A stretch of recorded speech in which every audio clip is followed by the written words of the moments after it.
욥기 40장에 하나님이 다시 말씀하시면서 욥에게 묻습니다. 오늘 보면 2절을 보면 변박하는 자가 전능자와 다투겠느냐? 하나님과 변론하는 자는 대답할지니라 하고 욥에게 대답을 요구하십니다. 이 변박한다라는 말은요, 비난하다, 훈계하다, 책망하다 그런 뜻을 가지고 있습니다. 그래서 이 변박하는 자라는 것은 비난자 또는 잔소리꾼 이렇게 우리가 번역을 할 수 있을 것 같습니다. 지금 욥은 어떻게 보면 잔소리꾼이다라는 그런 의미로 하나님 말씀하시는 거고요. 잔소리꾼이 전능자와 다투겠느냐? 그러니까 원칙과 원리, 의미도 알지 못한 채 이런저런 이야기만 계속 늘어놓는 사람, 잔소리꾼이죠. 그런 사람처럼 지금 그런 지식과 그런 지혜를 가지고 전능하신 분과 전능자와 다투겠느냐? 자, 그렇다면 하나님과 변론하는 자는 대답할지니라 라고 하나님이 대답을 요구하십니다. 그랬더니 욥이 뭐라고 이야기를 하느냐면 4절 보면 나는 미천하오니 무엇이라 주께 대답하리까? 손으로 내 입을 가릴 뿐이로소이다. 내가 한두 번 말하였은즉 다시는 더하지도 아니하겠고 대답지도 아니하겠나이다. 자, 욥의 말을 보면 내가 한두 번 말했지만 난 더 이상 말하지 않겠습니다. 뭐 이런 뜻처럼 들립니다.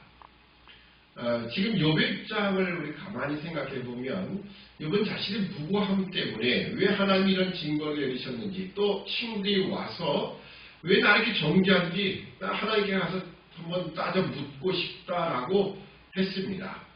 정말 하나님 앞에 가서 내 모든 이 변백함, 내 모든 것을 다 이야기를 하고 내 무고함을 증명받고 싶다라고 했는데, 정작 하나님이 나타나셔서 말씀하시는 내용을 보니까 자신의 무고함을 증명해 주신다든지 아니면은 속 시원하게 내가 뭘 잘못했는지 그걸 드러내시는 것도 아니고 뭐 묻는 이야기만 하시는 거예요. 이 창조의 모든 세계에 그런 창조 지음 받을 당시의 상황 또는 그 원리, 뭐 동물들의 그런 모든 생태적 원리 이런 걸 묻고 계시는 거예요.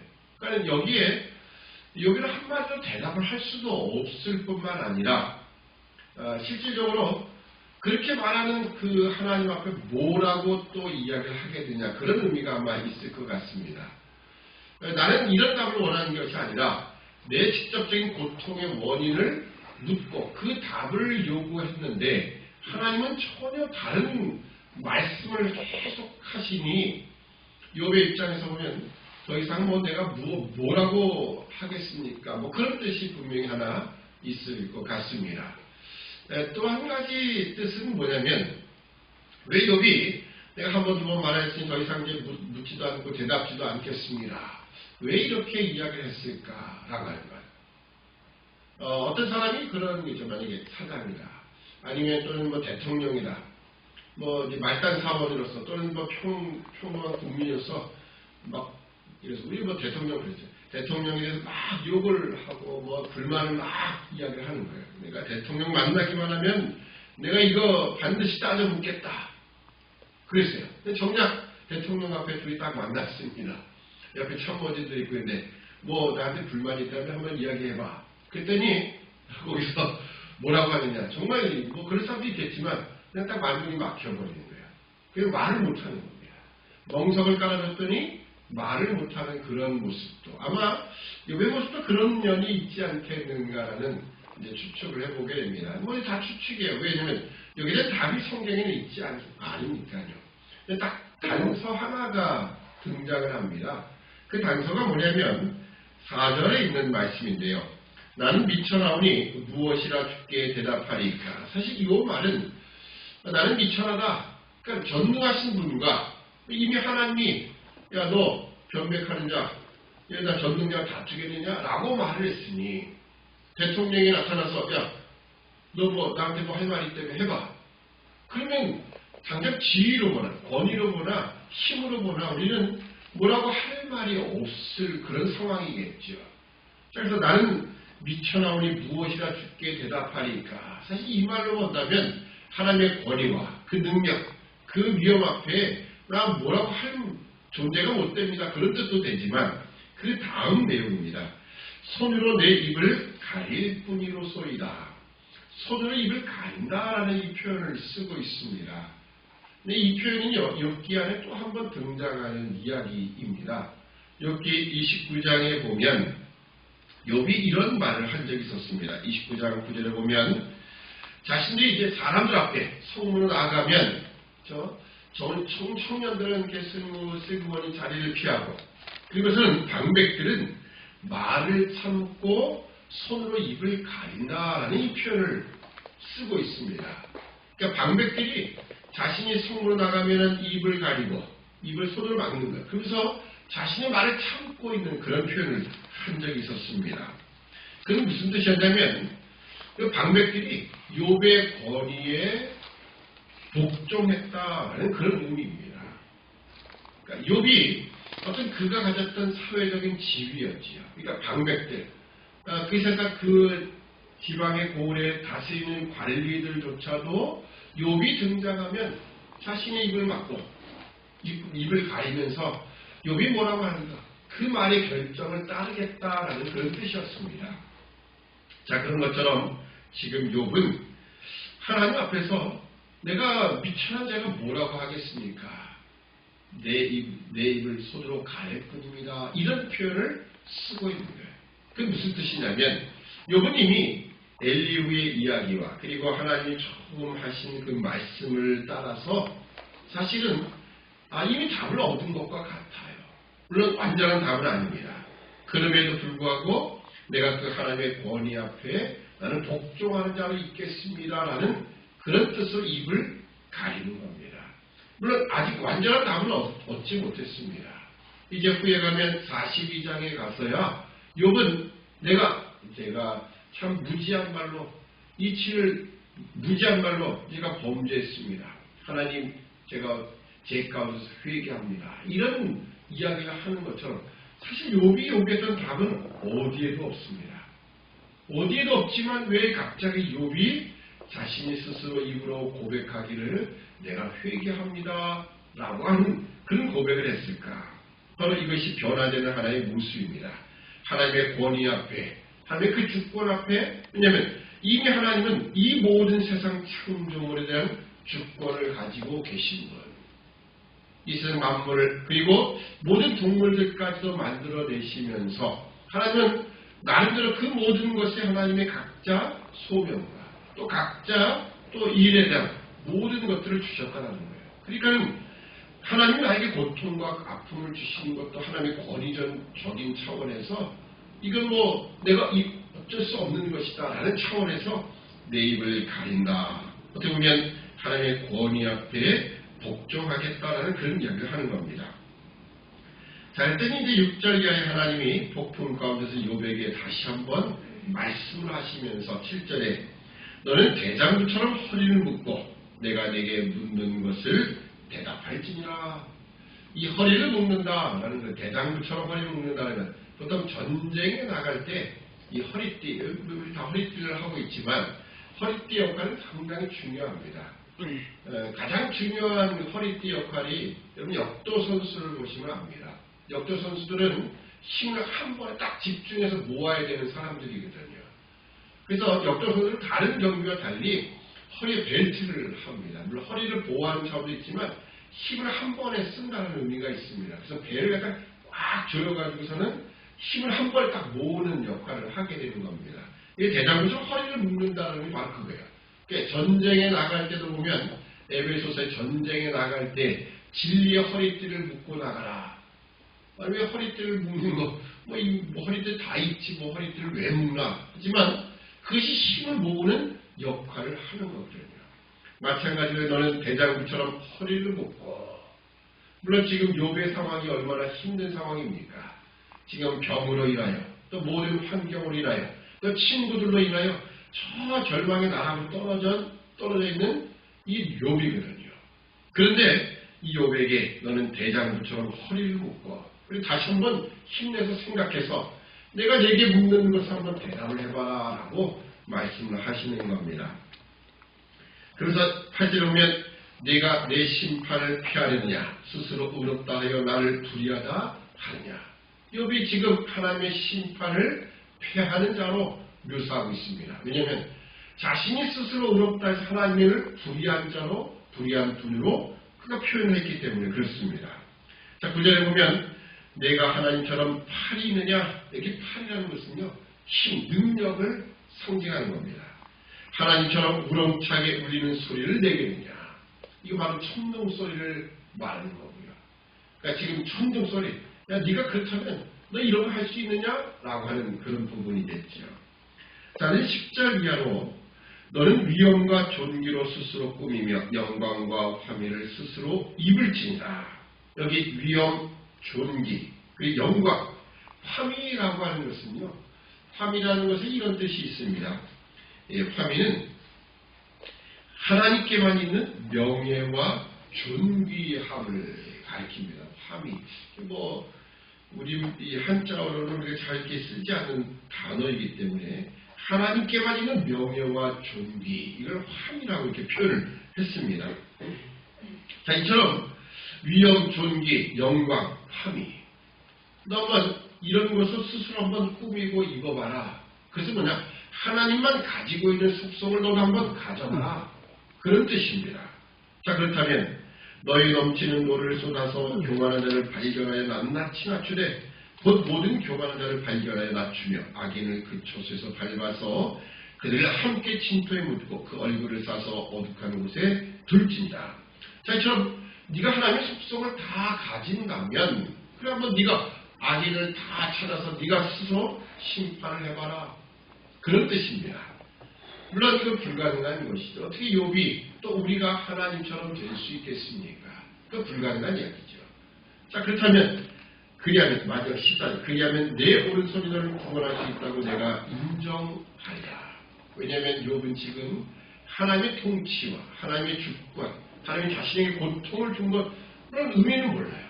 그렇지만 자신의 아직 어린 신앙을 인과 원리를 하나님처럼 생각했다는 그런 자리에 그 신앙에서 한 단계 올라가지 못한 자리에서 계속 불평과 불만을 쏟아놓았거든요. 그래서 네가 한번 하나님이 돼봐라. 너는 과연 그거 할 수 있겠느냐라고 하는 거죠. 근데 결국 욥에게는 불가능한 이야기지요. 그래서 이제 15절 이하로 하나님이 이 세상에 만드신 창조물 중에 으뜸이 되는 이제 이 41장까지 또 연결되는 또 하나는 동물이 있지만 오늘은 이 하마라는 동물을 이야기하십니다. 물론 이 하마라는 번역은 좀 잘못됐습니다. 그래서 다른 성경들은 이 번역을 하마로 하지 않고 베헤못, 히브리 말로는 베헤못입니다. 베헤못. 이 베헤못이라고 그냥 직접 쓰는 그런 성경들이 많습니다. 왜 그러냐면 지금 현존하는 동물이 아니기 때문에 그래요. 근데 이 개혁성경이 번역된 당시만 해도 왜 하마로 번역을 했냐면 알고 있는 동물이 거기까지밖에 없어서 그렇습니다. 더구나 이 동물을 표현할 때 물론 다 표현한 건 아니고 힘은 있고 정말 좋은데 물에서 풀을 뜯는다 이것 때문에 하마가 연상이 됐던 것 같아요. 근데 하마는 분명히 아닙니다. 왜냐하면 그 꼬리는 마치 백현목 같대요. 여러분 하마 꼬리 보셨습니까? 돼지 꼬리처럼 생겼어요. 그러니까 분명히 하마는 아니죠. 그러니까 분명히 하마는 아닙니다. 어떤 학자들은 이것을 공룡이라고 지금 현존하지 않는 멸종한 공룡이 아닐까. 그 어마어마한 덩치, 꼬리, 그 다음에 여기 표현되는 거 보면 공룡을 추측할 수도 있는 그런 의미도 있습니다. 근데 그것도 정확한 것은 아니니까 그냥 히브리 말로 베헤못이라고 표현하는 것이 제일 나을 것 같아요.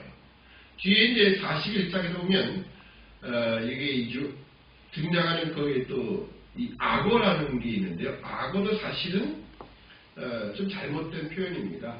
리워야단이라고 하는 히브리어 그대로 쓰는 것이 제일 나을 것 같고요. 물론 성경에 리워야단을 뱀이나 용이나 이렇게 번역을 하는 데가 있기 때문에 그건 좀 혼동이 되지만 왜냐하면 이것은 하나님이 창조하신 창조물 중에 으뜸이다라는 그런 표현을 쓰거든요. 그래서 그냥 히브리어 원어 그대로 베헤못, 리워야단 이렇게 쓰는 것이 가장 좋다라고 학자들이 이야기합니다. 그 저기 이제 소같이 풀을 먹는 베헤못을 볼지어다. 내가 너를 지은 것 같이 그것도 지었느니라. 하나님이 욥을 만든 것처럼 똑같이 그 베헤못도 지었다라고 말씀하십니다. 이 베헤못에 대해서 뭐라고 말씀하시나 먼저 보고요. 자, 그 힘은 허리에 있고 그 세력은 배의 힘줄에 있고 그 꼬리 치는 것은 백향목에 흔들리는 것 같고 그 넓적다리 힘줄은 서로 연락되었으며 그 뼈는 놋관 같고 그 가리대는 철장 같으니 그것은 하나님의 창조물 중에 으뜸이라. 그것을 지은 자가 칼을 주었고 모든 들짐승의 눈은 사는 그것을 위해 식물을 내느니라. 그것이 연줄기 아래나 갈밭 가운데는 못 속에 엎드리니 연근이 덮으며 신의 보들이 둘렀구나. 하수가 창난다 할지라도 그것이 놀라지 않고 요단강이 불어 그 입에 미칠지라도 자약하니 그것이 정신 차리고 있을 때 누가 능히 잡을 수 있겠으며 가인고리로 그 코를 꿰 수 있겠느냐. 이것이 이제 베헤못에 대한 특징을 설명한 겁니다. 그 중요한 것은 이것이 하나님 만든 창조물 중에 으뜸이라. 그러니까 인간을 제외한 것이겠죠. 인간을 제외한 모든 다른 동물들 가운데 가장 으뜸이 바로 이 베헤못이었다라는 겁니다. 근데 물론 지금은 현존하지 않는 동물입니다. 근데 이 베헤못을 왜 하나님 언급하셨을까? 바로 이 창조물 중에 으뜸이었던 이 베헤못, 그 베헤못도 물론 인간과 비교해서는 인간이 훨씬 더 뛰어난 하나님의 창조 작품인 틀도 없습니다. 그렇지만 이 모든 것도 마치 내가 너를 지은 것처럼 그것도 지었다라고 하는 그 말씀입니다. 그러니까 하나님은 이 세상 모든 것들의 창조주가 되시는 인간에게도 그렇고요. 그렇다면 창조주에게는 바로 권리, 주권이 있습니다. 그 모든 것을 내가 만들었다가 이거 좀 마음에 안 들어 하고 폐해버릴 수도 있고요. 또 다른 것들 이거 만들었다가 이거 좀 실패한 것 같네. 좀 이거 없애버리고 다른 좋은 걸 만들자. 이거는 창조주의 주권입니다. 그것을 다른 성경에서는 토기장이의 비유를 들지요. 그래서 이 토기장이가 그릇을 이제 진흙을 빚어가지고 만드는 겁니다. 만들다가 이거 마음에 안 들면 얼마든지 깨뜨려 버리는 거예요. 그리고 다시 이제 물론 유약을 바르고 구우면 좀 불가능하겠지만 어느 정도 모양을 만든 다음에 굽기 전에 이거 안 되겠다. 그럼 어떻게 다시 무너뜨린 다음에 다시 빚는 거예요. 그건 창조주, 그러니까 토기장의 권한이다라는 거죠. 마찬가지로 오늘 하나님이 이 창조물 중에 베헤못을 예로 든 것은 오늘 하나님 물론 이제 지금 현존하지 않으니까요. 아마 이 욥이 살던 시대도 이 베헤못은 없었을 수가 더 가능성이 있죠. 없었을 겁니다. 왜냐하면 우리가 보통 이야기하는 공룡, 물론 진화론자의 입장은 아니더라도 하나님 만드신 공룡이 분명히 우리가 말하는 빙하기라고 하는데 어떤 이유에서 저는 성경적으로는 이 노아의 홍수 때가 맞습니다. 그때 다 사라졌거든요. 순식간에. 그런 면에 본다면 이 욥의 시대 때는 분명히 베헤못이 없었을 겁니다. 그러니까 그런 짐승, 가장 이 창조물 중에 가장 으뜸이 되는 동물들도 하나님의 주권으로 얼마든지 다 없어지게 할 수 있는 거예요. 그러니까 하나님의 주권이다라는 거죠. 너를 만든 하나님, 욥을 만든 하나님이 이런 창조물 중에 으뜸인 것도 하나님이 만들어 놓고 하나님 폐하실 수 있는 권리가 있는 거예요. 그것을 네가 뭐라고 할 수 있겠느냐. 너도 만약 신적 속성을 가졌다면 네가 그렇게 한번 해봐라는 거예요. 물론 그건 불가능한 이야기지요. 그러니까 하나님이 이런 말씀하시는 것, 결국 그 속에 오늘 인간이 가지는 그 지위, 물론 우리는 두 가지가 있습니다. 하나님 앞에서는 우리는 철저한 피조물이다. 그 하나님의 주권 속에 속해 있는 피조물이다라는 거죠. 근데 우리 성경 다른 것을 한번 볼 필요가 있습니다. 창세기 1장에 보면 하나님이 이런 말씀을 하시지요. 인간을 만드실 때 하나님이 뭐라고 하셨습니까? 하나님이 자기 형상, 곧 하나님의 형상대로 사람을 창조하시되 남자와 여자를 창조하시고 하나님이 그들에게 복을 주시며 그들에게 이르시되 생육하고 번성하여 땅에 충만하라. 땅을 정복하라. 바다의 고기와 공중의 새와 땅에 움직이는 모든 생물을 다스리라. 이것이 하나님이 인간에게 준 어떻게 보면 특권이기도 하지만 청지기적 사명입니다. 청지기적 사명이에요. 우리는 언제나 피조물인 동시에 우리가 가지는 창조 본연의 청지기로서의 인간임을 다시 한번 확인하는 겁니다. 그리고 동시에 하나님의 주권을 기억하는 거죠. 우리는 언제나 하나님의 주권 속에 있다라고 하는 겁니다. 코로나19 얘기를 좀 잠깐만 드리면은 최재천이라는 이화여대 교수가 생태학 교수입니다. 그분이 쓴 이 코로나 사피엔스라는 책의 이제 한 일부분입니다.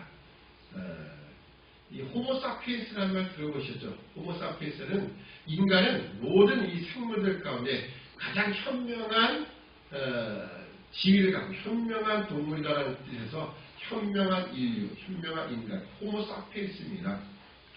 그래서 이제 이 책 제목이 코로나 사피엔스예요. 왜 코로나 사피엔스라고 했는가 이제 궁금했는데 제목 보고 책을 산 겁니다. 코로나 사피엔스, 코로나 때문에 생겨난 또다시 새로운 인류 이렇게 이제 명명을 하고 싶은 거예요. 왜냐하면 코로나에 의해서 영향을 받을 수밖에 없고 코로나에 의해서 모든 것이 다 변화될 수밖에 없는 그런 인간, 그런 측면에서 아마 코로나 사피엔스라고 쓴 것 같습니다. 근데 그분이 이런 이야기를 해서 참 머릿속에 남는 이야기입니다. 지금 사람들은 이 코로나 바이러스 때문에, 코로나19 때문에 백신을 만들려고, 백신만이 해결인 것처럼 생각을 하고 막 지금 백신 개발에 있지만, 학자들 이야기로는 1년이나 그러더니 처음엔 6개월, 처음엔 그래도 한 1년, 그 다음에 2년 정도 걸린다. 지금 계속 그러고 있거든요. 시기가 자꾸 늦어져요. 그러다 보면 이 어느 바이러스든 간에 그 바이러스가 창궐하고 그 다음에 사라지는 주기가 있습니다. 이것은 조금 더 길다 하지만 결국은 백신이 개발될 쯤 되면 더 이상 코로나 바이러스가 없어지는 그런 상황이 올 수도 있어요. 그러면 백신 자체가 아무 의미가 없는 거죠. 그쯤 되면 백신 개발 자체를 아예 그만둔다는 겁니다. 과거 사스 때가 그랬고요. 메르스 때도 그랬습니다. 왜냐하면 그때는 백신 하다가 결국은 개발되지 않았어요. 왜냐하면 오늘 하다가 딱 이게 멈춰버리고 더 이상 그걸 맞을 사람이 필요가 없는데 개발할 필요는 없거든요. 그러니까 사라진 겁니다. 근데 이 코로나 바이러스는 조금 다르다. 그러면서 중요한 이야기를 하더라고요. 우리에게는 이런 백신, 화학적 백신이 필요한 것이 아니라 생태 백신과 그다음에 행동 백신이 필요하다. 그런 이야기를 하더라고요. 생태 백신이 뭘까? 생태 백신은 이런 겁니다. 우리 인간이 너무 자연을 훼손했다는 거예요. 밀림과 정글 속에 들어가서 다 개발하고 거기서 동물들을 잡아다가 먹기도 하고 인간이 자연을 훼손하고 개발한 것 때문에 결국은 이런 문제가 발생을 했다. 과거에 우한에서 박쥐를 먹는 이런 것들이 보도됐는데 그것이 꼭 아닌 건 아닙니다. 왜냐하면 박쥐가 갖고 있는 바이러스, 인간에게 접촉될 이유가 없어요. 근데 그것이 철갑산인지 그 동물, 박쥐와 연결된 그 동물, 그 숙주를 통해서 또 인간에게까지 옮겨오는 이 과정을 얘기했었거든요. 결국 인간이 생태를 파괴함을 통하여 얻어지는 바이러스였다. 이런 이야기를 하는 겁니다. 그러니까 우리는 생태 백신이 중요하다. 자연을 자연 그대로 보존함이 필요하다. 그것이 생태 백신입니다. 행동 백신은 뭐냐면 우리 지금 하고 있는 사회적 거리 같은 거예요. 결국 이것 때문에 많은 인간의 변화된 모습이 생기겠죠. 많은 사람이 함께 모이는 것을 다 이제 피하게 되고요. 그래서 사회적 거리, 행동 백신이 중요하다. 이런 이야기를 하더라고요. 맞습니다. 근데 제가 여기서 성경적으로 본다면 우리는 하나님의 주권을 인정하는 자들이고요. 여기서 우리는 더 나아가서 하나님의 신앙적으로 우리가 어떻게 변화되고 어떻게 우리가 대응하기를 원하시는가. 여기 우리는 분명히 신앙적인 백신이 있겠죠. 우리 그것을 보는 겁니다.